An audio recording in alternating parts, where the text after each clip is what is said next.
नमस्कार, स्वागत है आपका दृश्य न्यूज़ उत्तराखंड में। मैं आपके साथ संदीप पुरोहित। दोस्तों, जैसे कि आपको पता है, हम समय-समय पे आपकी मुलाकात करवाते रहते हैं। आज भी हम आपकी मुलाकात करवाने जा रहे हैं, लेकिन मुलाकात करवाने से पहले दिखाते हैं एक आपको क्लिप। वादा कर रहा हूं कि मैं 50 से 60% जल भराव का हमारे पास प्रोजेक्ट है।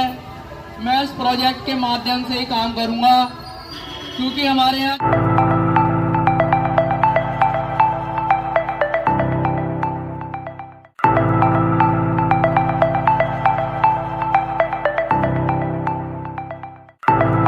देखिए आपने ये वीडियो क्लिप तो देखिए आपने ये वीडियो क्लिप ये क्लिप ऐसे युवा की है जो कि पार्षद पद के प्रत्याशी हैं। नाम है इनका चेतन वर्मा। चेतन वर्मा वार्ड नंबर 37 से प्रत्याशी है और वीडियो क्लिप में आपने देखा होगा कि अकेले ही प्रचार कर रहे हैं, अकेले ही प्रसार कर रहे हैं। सुनने वाला कोई नहीं है, लेकिन सुनाने में कसर नहीं छोड़ रहे हैं। तो मिलवाते हैं आपको चेतन वर्मा जी से। नमस्कार चेतन। नमस्कार भैया। चेतन जी, एक आपका वीडियो बड़ा वायरल हो रहा है। उसमें आप वार्ड नंबर 37 से प्रत्याशी हैं।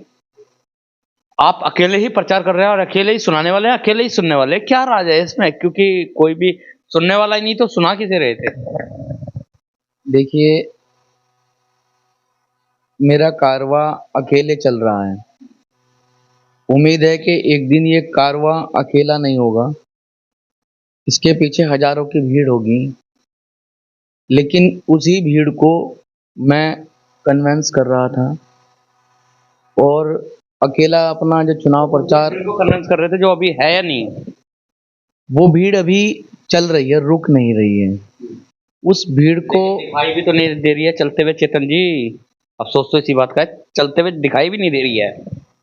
मैं आपको बताऊं, वो जो भीड़ दिखाई नहीं दे रही है, वो मेरा हृदय जानता है कि उस भीड़ में जो मुझे सुनने वाले लोग हैं, वो इधर उधर चलकर सुन रहे हैं। शायद वो किसी और के पक्ष में हों, इस वजह से वो मेरे पास भीड़ जुटा नहीं पा रहे हैं। कुछ लोगों को शायद वो खल जाएंगे कि वो मेरे पास क्यों आ रहे हैं। इस तरह की बात मुझे लगती है, अंदेशा है मेरा कि हमारे इस वार्ड में हम जितने भी प्रत्याशी खड़े हैं और वार्ड के जितने भी लोग हैं, वो सभी लोग सभी से परिचित हैं। कुछ लोग उनके साथ खड़े हैं तो कुछ लोग उनके साथ खड़े हैं।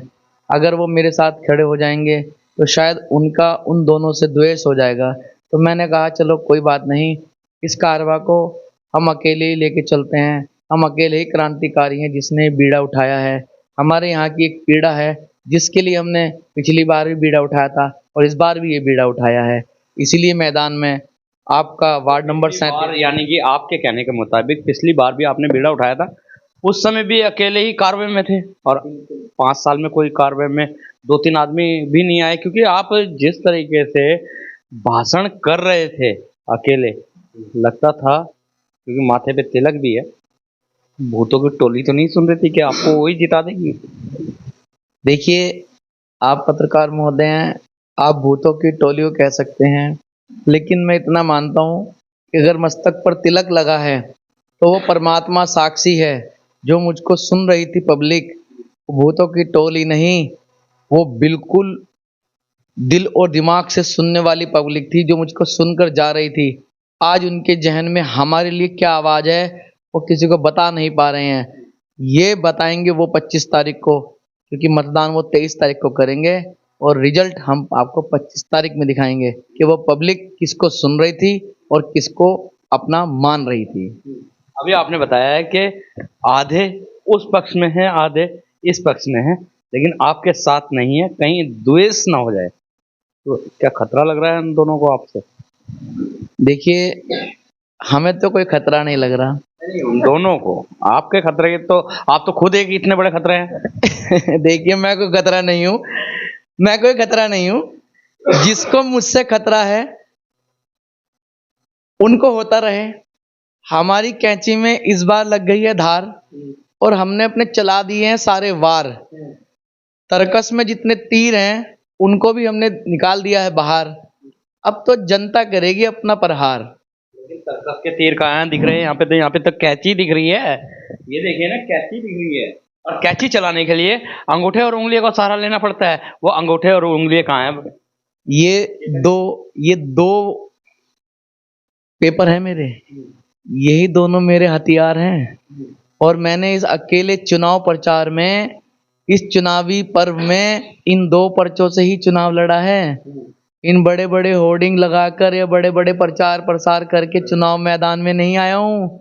निर्वाचन आयोग से इतना भी कहना चाहता हूँ कि अकेला क्रांतिकारी हूँ, दो पर्चों पर भी चुनाव लड़कर दिखा रहा हूँ। फिर क्या दिखाया आपने वहां पे? क्योंकि चुनाव आयोग जो है हर हफ्ते रिपोर्ट मांग रहा है कि क्या खर्चा हुआ है। मेरा जो खर्चा हुआ है, आज भी मैं निर्वाचन आयोग में गया था, उनको जो फाइल मैंने प्रोवाइड कराई, मेरे पास कोई खर्चा था ही नहीं, क्योंकि मैंने 3 से 4 हज़ार रुपए के जो ये पैम्पलेट थे, बस मैंने यही छपवाए थे और इन्हीं के बलबूते मैं चल रहा हूँ।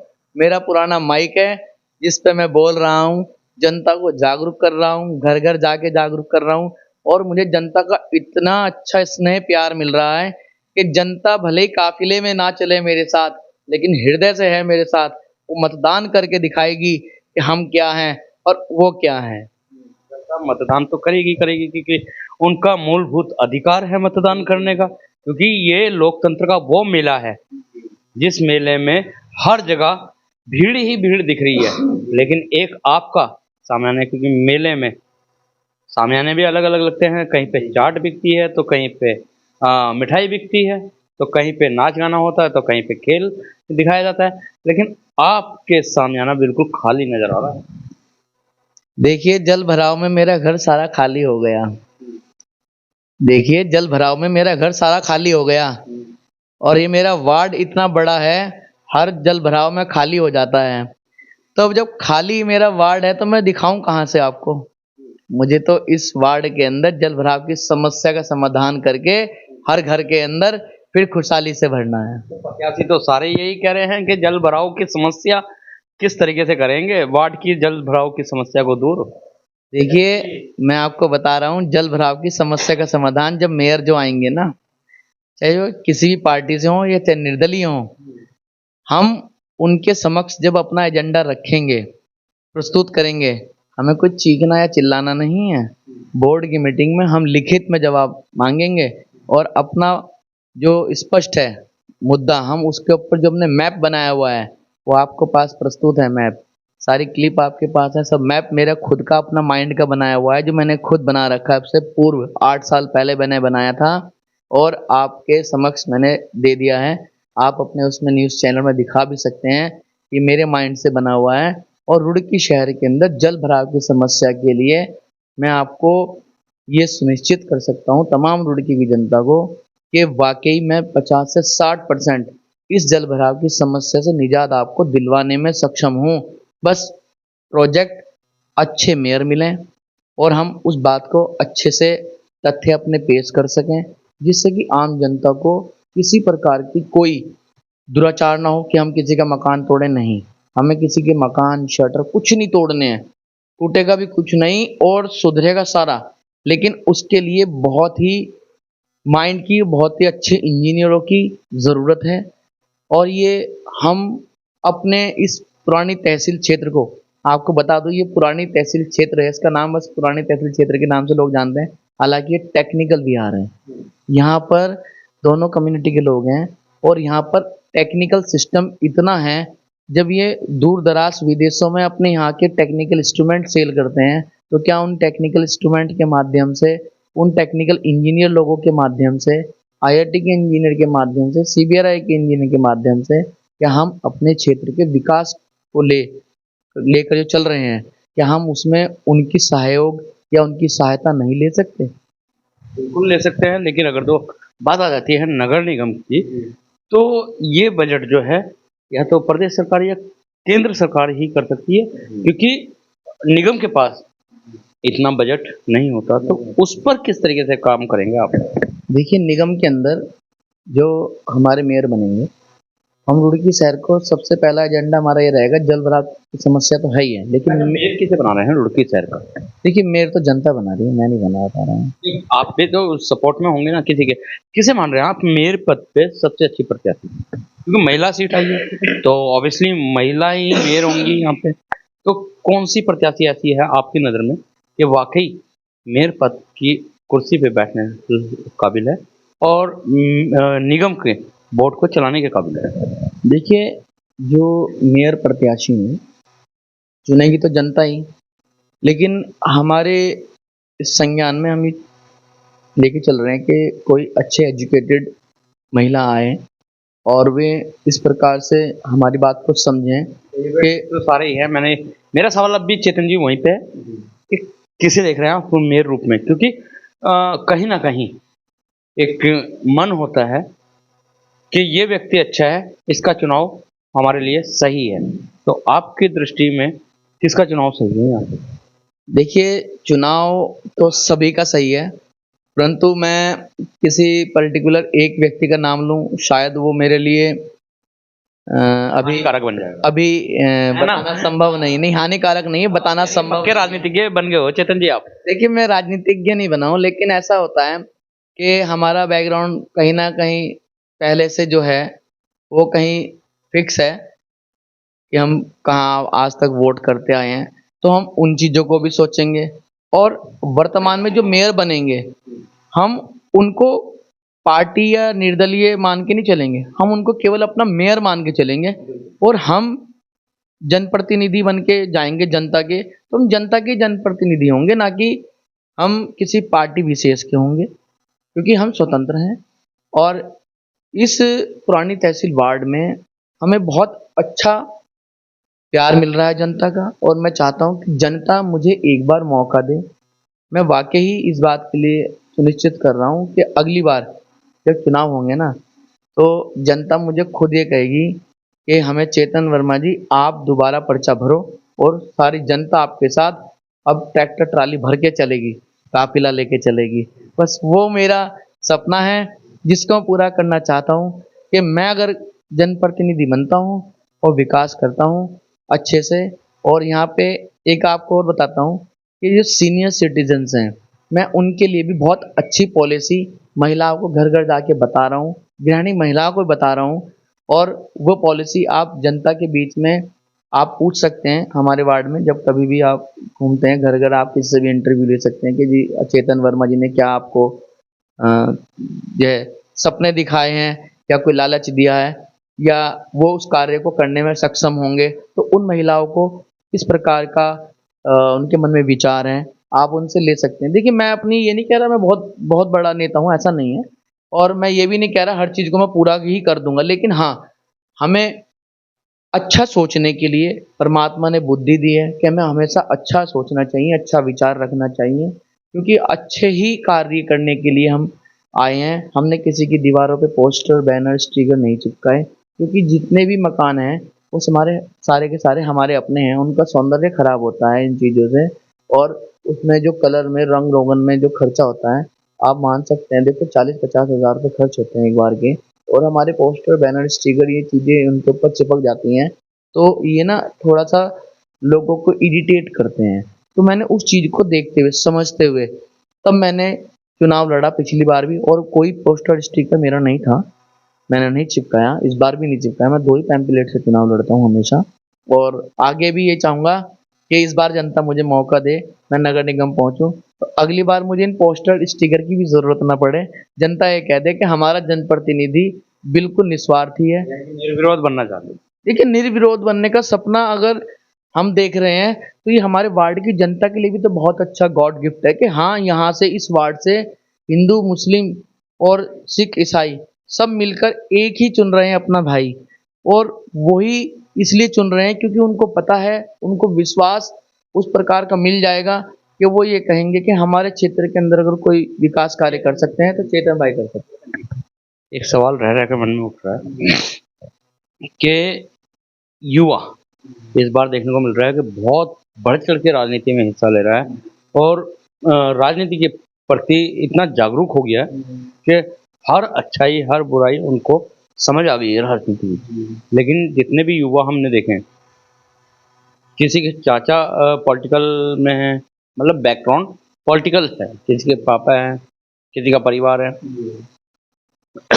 लेकिन आप एकलौते ऐसे प्रत्याशी हैं जिसका फैमिली बैकग्राउंड पॉलिटिकल भी नहीं है। ठीक है, सुनिए, ना तो आपका फैमिली बैकग्राउंड पॉलिटिकल है, ना आप खुद पॉलिटिकल हैं, बल्कि ना आपका टीका देख के ऐसा लग रहा है कि जैसे आध्यात्म के ऊपर जाता है। तो ये राजनीति के चक्कर में क्यों फंस गए?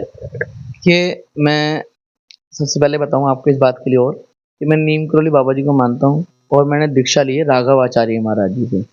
जब मैंने दीक्षा ली तो राघव आचार्य महाराज जी ने हमें सिर्फ एक ही चीज़ बताई कि जीवन में कभी भी किसी भी लक्ष्य को पाना है तो ईमानदारी से, सच्चाई से और कर्मठता से आप उस कार्य में लगेंगे तो आपको एक दिन प्रगति मिलेगी, और उस प्रगति को आपको पूर्ण तरह से किसी प्रकार के लोभ माया का लालच ना करके आपको उस कार्य को सुगम व सूक्ष्म बनाना है। वही परमात्मा की सच्ची आपकी भक्ति होगी। सच्चे ही परमात्मा की शरण में आप हमेशा परमात्मा की शरण में ही रहेंगे। परमात्मा आपके ऊपर मस्तक पर तिलक लगा के आपके ऊपर आशीर्वाद प्रदान करेंगे। तो बस मैं यही चाहता हूँ कि भगवान हम पर अपनी कृपा बनाए रखे। नेता होते हैं, वार्ड पार्षद भी अपने आप को कम नहीं मानते हैं, बहुत बड़ा मानते हैं, और उनके साथ अगर तो भीड़ ना हो तो उन्हें शर्म लगती है। जैसे कि हमने क्लिप देखी आपकी, आप अकेले ही प्रचार कर रहे हैं, अकेले ही प्रसार कर रहे हैं, अकेले ही सुन रहे हैं और अकेले ही सुना रहे हैं। क्या शर्म नाम की चीज नहीं लगी कि दुनिया मुझे क्या कहेगी? देखिए, शर्म की बात आती है तो शर्म करके मुझे शायद कुछ हासिल नहीं होगा। शर्म को तो मैंने शर्म के साथ विदा कर दिया, और जो मेरा कर्म है अब मैंने उसको पा लिया कि मुझे ये क्या कर्म करना है। तो मेरा अब कर्म एक ही है कि मैं जिस क्षेत्र में रहता हूँ, जब तक ये जिंदगी है, एक बार तो ऐसा करके जाऊं कि यहाँ पर लोग मुझे जाने के बाद याद करें, आने वाली पीढ़ियां भी मुझे याद करें कि यहाँ पर एक युवा व्यक्ति आए थे जो 2 पर्चों पर चुनाव लड़ कर गए और हमारी समस्या का समाधान कर गए। हमारे जो आने वाले बच्चे हैं नई जनरेशन के, तो वो किसी प्रकार के जो चुनाव लड़ें आगे, तो बहुत ही अच्छे डेवलपमेंट के चुनाव लड़ें, यहाँ के विकास में बच्चों को रोजगार के लिए रोजगार देने वाले सिस्टम। रोक के कह रहे हैं चेतन जी, कितने साल के हैं, शादी हो गई आपकी? जी मेरी शादी हो गई है जी। अभी तो आप यंग है, और अभी से इतने बड़ा वो आपने फ्यूचर का भी कह दिया कि हमारे जाने के बाद। अभी तो आपको बहुत कुछ करना है इस दुनिया में। देखिए, परमात्मा एक चीज कहता है, जब हमने दीक्षा ली, हमारे गुरुजी ने एक बात बताई कि आज आपने अगर दीक्षा ले ली है तो आप जीवन मरण के चक्रव्यूह से मुक्त हो चुके हैं। तो मैंने ये शरीर अपनी आत्मा सहित मैंने परमात्मा की शरण में रख दिया है। अब परमात्मा कब इस शरीर से उस आत्मा को लेके जाए ये तो उस परमात्मा को पता है, लेकिन जब भी ये शरीर छोड़कर दुनिया से जाऊंगा, बस इतना ही चाहता हूँ कि कोई मेरे बच्चे के मस्तक पर इस तरह का दाग न लगाए कि तेरे पिता ने हमारे क्षेत्र के अंदर से कुछ खाया था। वो यही कहें कि तेरे पिता ही ऐसे व्यक्ति थे जिन्होंने यहाँ पे निगम का एक एक रुपया यहाँ पे वार्ड में लगाया था। बहुत बहुत धन्यवाद हमारे चैनल में जुड़ने के लिए। तो ये थे चेतन वर्मा जी। थोड़ी सी हंसी भी हुई इनसे, थोड़ी सी मजाक भी हुई, लेकिन बहुत बड़ी सीख ये दे गए आज दुनिया को और समाज को कि निकले थे जानवे मंजिल अकेले, चलते गए और कारवां बनता गया। लोग दोस्तों, इतिहास रहा है कि जब भी कोई बड़ी क्रांति आई है तो वो अकेले व्यक्ति ने मशाल जलाई है, और मशाल जलते जलते ऐसी आग लगी कि हमारे देश को आज़ादी भी मिली। बड़े बड़े आप आंदोलन देख लीजिए। तो चेतन जी ने हमें इस छोटी सी उम्र में बहुत कुछ सिखा दिया और बहुत कुछ समझा दिया। तो बने रहें दृष्टि न्यूज में, मिलवाते रहेंगे इसी तरीके के खास शख्सों के साथ। जब तक के लिए दीजिए इजाजत। जय हिंद, जय भारत, जय उत्तराखंड।